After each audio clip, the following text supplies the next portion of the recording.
The EU heaved a sigh of relief when Macron became the youngest leader of France since Napoleon Bonaparte, beating the woman who would have taken France out of the euro and possibly Europe. After the defeat, Marine Le Pen said she's now going to rename her party. What could possibly be wrong with the National Front? But it's not just the French that are seeing a bit more clearly now. After serial warnings that a tsunami of populism was coursing across the globe, the tide has perhaps turned. I think populism has peaked and we've reached the high water mark. Geert Wilders came crashing down, quiff and all, in Holland. Trump may claim to be populist, but he didn't even win the popular vote. And UKIP lost the seats they were defending in local elections and the party is now a busted flush. It seems Britain and America are the only two countries to have been swept anywhere by this apparent populist wave. Brexit, some say, led to Trump. However, they can change their minds in 4 years, but here, Brexit is forever. And it will just be us left high and dry.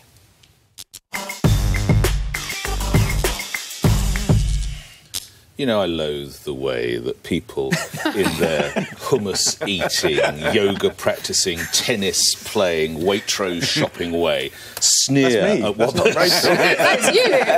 I'm coming to you in a moment, I'm just going to sneer at what you call populism. Populism is actually the exercise of democracy, and that is what happened here, and that is what happened in the US. But you are so fundamentally wrong about France. You're saying that people, quotes, can see a bit more clearly now. Don't you realise that this was a revolt just by a different cause? Because Emmanuel Macron, this is the first time since 1958, was not from either of the two main parties. They are still cocking a snook at the traditional party system. They still doesn't work. And if you drill down through the figures a little bit more, he won, and he won with a good majority, I'll give you that. 35% of the electorate were against him. There were a record number of abstentions, and it was a far lower turnout than you believe. So, yeah, did we have Le Pen? No, thank the Lord, mon Dieu. We did not have Le Pen, and we all celebrate that. But please don't read too much into that. A lot of France was too bored. A lot of France just didn't like the other candidate. And what you call populism, which is actually the real sentiments of people, this is the first time we've seen politics like that in the thick end of 60 years. The revolution is still out there. Les Miserables lives on.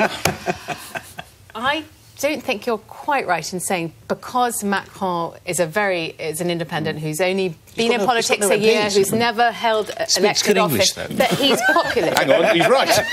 You cannot say that Macron is a populist leader because he is not one of the two main parties. As Douglas Carswell argues in his new book, which is called Rebel, which I think is maybe about himself. No, I'm not, but he has a theory, and I think it's all you should credit people when they come up with a theory, which is that the so-called populist leaders, let's leave Marine Le Pen aside, are just as traditional, come from the elites. Look at Trump in America. Macron, you know, was NR. Exactly, so Macron was NR, and now he's in the Elysee. What's populist about that? It's a distillation, it's using the rabble, as it were, to lever yourself into power. And that's over. Populism is popular, but maybe no longer. But also, picking up on a point that you said, where people are a bit disillusioned with traditional sort of parties. So we're living in a far more divided world, or far more divided country, whether it's France or England, America. And that gap between the haves and the have-nots seems to have feel like it's got bigger and bigger and bigger, even if you go back 100 years, obviously it hasn't. But at the same time, what I like, I think where he resonated, Macron, with people, he galvanised them, and it was about reconciling differences rather than creating more divide. And I think actually the centrist sort of opportunity, whether that's in this country or in France, is about trying to get all of those people, of which there are more than anybody else, that believe in actually working together a bit more, to actually vote for someone or have someone to vote for. And the problem is over here at the moment, I don't think we have that. We've been talking about, you know, the red flag at one end and obviously what Theresa May's doing at the other, which seems to be far more right. What about for the mass? What about, and in a funny way, that would be redefining populism. Alpha, just can I ask you, because we've seen politics becoming much more presidential here with Theresa May standing in front of posters that don't mention the Tory party, that just say, you know, Team Theresa May's team. And in America, Trump, as it were, became very demagogic. I mean, used the the power of the crowds and rabble-rousing in order to, as I said before, to get himself into the White House. In the Labour Party, which was your topic, I mean, it's still about the Labour Party, isn't it? It's not about, which is a Labour movement still. And do you think it's populist? Actually, I think it's interesting because I agree with a lot of what you said. I don't think populism is necessarily a bad thing. I mean, Bernie Sanders in America was, you could describe him as a populist candidate. Jeremy Corbyn at one point, with a huge momentum movement and this huge rush of I suppose it was all those 500,000 record numbers of people joining the members. Labour Party. It was a populist moment. I think the thing that we're concerned about is far-right populism. And I think I really want to agree with you, Rachel. I really want it to be over. But if you look at the French election, what really troubled me was if you break it down by age, 18 to 24-year-olds, 44% of them voted for Le Pen. It's almost the reverse of in this country, yes, where the overwhelming majority of young people were pro-Remain, more to the left. In France, 44% backing the far right, and that's the future. So I worry that actually we are going to see this sentiment persisting for a long time. And if you come back to the UK, I mean, the reason that UKIP has disappeared is because the Tories ate them. I mean, literally, they have absorbed their politics. Populism is a synonym for nationalism. No, James, what do you think? I agree with you, but I think the point you were making, which I kind of picked up on, you said the tsunami's over, and I think you're right. That doesn't mean people don't favour populism. They do, and I think that's kind of more than we've ever seen it before. But I'm actually pleased to agree that actually I think it's now tailing off, that I think there's a bit of a balance. But that creates its own problem because in all of these countries, there's a much bigger percentage than there's ever been before. And I think the fear was that it might overtake the whole kind of democracy. And that hasn't happened. I think it hasn't, and I think it's tailed off. But I think you're right, Nick. What it's left, in America, in France, in England, is a huge amount of people that are now divided. And I think the challenge for all of these countries is massive because we are so divided. Can I just bring in a clip that we've got, which relates to this point about what's actually happened to the kind of populist UKIP sentiment in this country, and it's no other than Nigel Farage breaking it down like only he can. Not that man again. I tell you what's strange is that I watch the Prime Minister every day on the news using exactly the same words and phrases that I used for 20 years and was vilified for, and she's about to win a huge majority. Look, in a way, come on, it's a fantastic victory for us.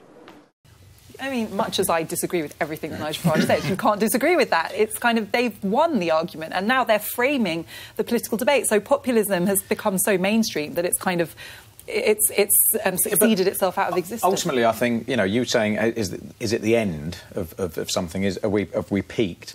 I think that, I don't think we have, in the sense that I think that the way people consume information through social media, through 24-hour news channels, I think that they'll hook onto certain bits of policy and rhetoric without then maybe questioning and looking at more detailed reasons behind why, how something's achievable or not. So I think, in a funny way, if you time your sort of moves at the right time, people will suddenly believe in you. They won't question why. Let me ask you this. Yes, go on. How have you gained this insight into France and the French people of late? How have you managed that, Rachel? I'm so glad you asked me that question because it reminds me that Marine Le Pen, in her, as it were, acknowledgement of defeat speech, said that she felt France divided into globalists, and I'm a proud international globalist.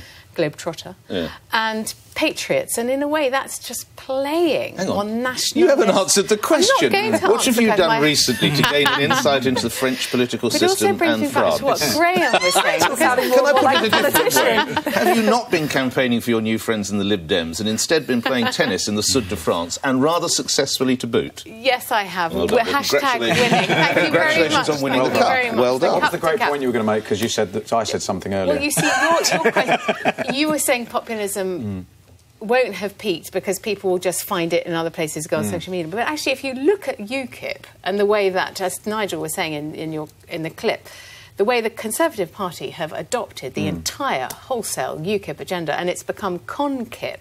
What is the scope for a populist movement now? But that's so they've hijacked it, obviously, yes, as he says. But at the same time, it still gives voting people a route to sort of to trust in something that they have been told is the right way forward. So I think that you're always going to get... It's like a big corporate is going to buy up a smaller company when it comes up with a good idea. The big parties are going to adopt policies. You know, I believe strongly in the environment. I campaign for the environment. So I don't ever believe the Green Party are going to be very successful. But the more people that show an interest in that, the more chance the big parties are going to adopt those policies. But Rach, the French Revolution goes on without the guillotine and the barricades. This is a party that didn't even exist a few months ago. He doesn't even have any members of the party, and they're all standing in next month's election. It's not traditional politics. I think it's going to galvanise, actually, a new political class of independents, which might be very exciting. Just before you close, Rachel, just ask the question. So what's the answer?